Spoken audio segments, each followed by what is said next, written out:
wa atul yatama amwalahum bamulekwa mubawe emmali yaabwe. Wa hadhihi al-aya ayeyo khitabu lil awliya'i wal awsiya, Allah abategeeza abalamirwa, waliwo abantu abalamirwa ne ba awliya be babeerawo okulabirira abaana bamulekwa. Mwana mulekwa asobola okuba asigadde emikono gye oli taata muto, Allah gwe gwategeeza. Oba ba awsiya oli gwe yalamira, mufu asobola okuba yalama nagamba gundi ne gundi Allah banzijulanga abaana bange babeera mu mikono gyo, kati abeera mulamire.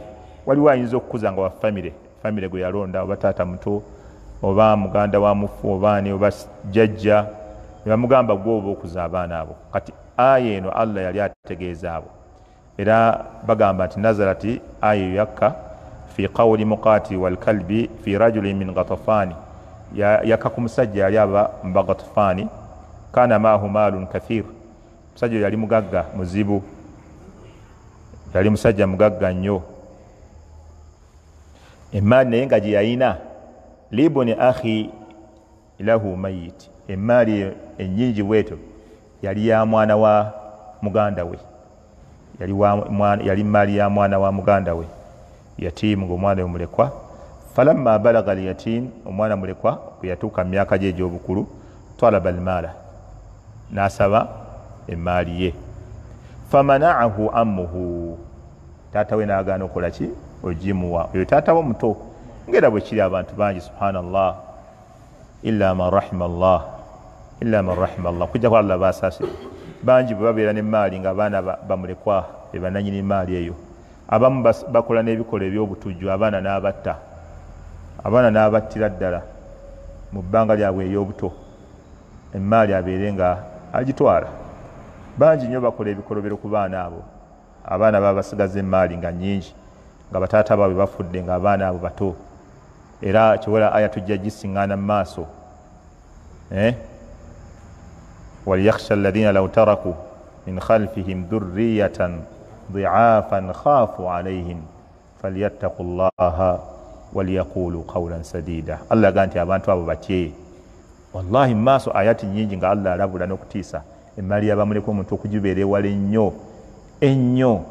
inna alladhina ya'kuluna amwala al-yatama dhulman innama ya'kuluna fi butunihim nara wa sayaslawna sa'ira. Emaali y'abamulekwa eriko omuliro gwennyini gukaŋŋaŋa ogutali gwa bulijjo. Abantu bangi batiba naye nga batibira ku maali y'abaana bamulekwa. Taata waabwe yafa oba maama waabwe yafa, gwe n'ogisigaza n'ogyezza yonna n'ogirya, n'efuuka yo n'abaana bo ne basikira haramu. Kati Allah yagamba nti omuntu oyo bw'aba yazze mu maali y'abaana bamulekwa atye afunemu muli okwekuba mu mutima agambe senga nze mbadde ndesa abaana nga bato, senga nze mbadde ndese bange nga bato. Abaana wallahi bafiirwako bataata baabwe nga bato, la hawla wala quwwata illa billah. Olaba abantu abaana babasumbuwa we bali nga bakusumbuwa wooli, naye kati naawe teebeeza ng'ofudde. Omwana omu wa myaka 3, omulala 4, omulala 5. Umar ibn Abdul Aziz yafa, bagamba abaana be yaleka bonna yali asinga obukulu yalina emyaka 13.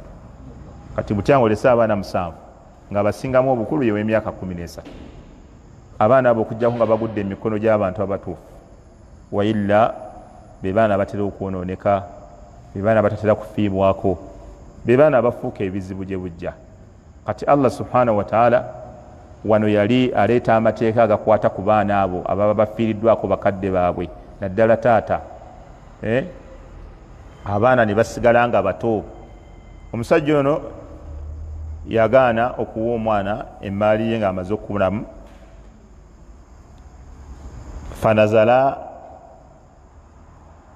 bano bombiriri fatarafaa ila nabiyyi sallallahu alaihi wasallam, ensonga yaabwe ne bagitwala ewa nabbi Muhammadi sallallahu alaihi wa alihi wasallam.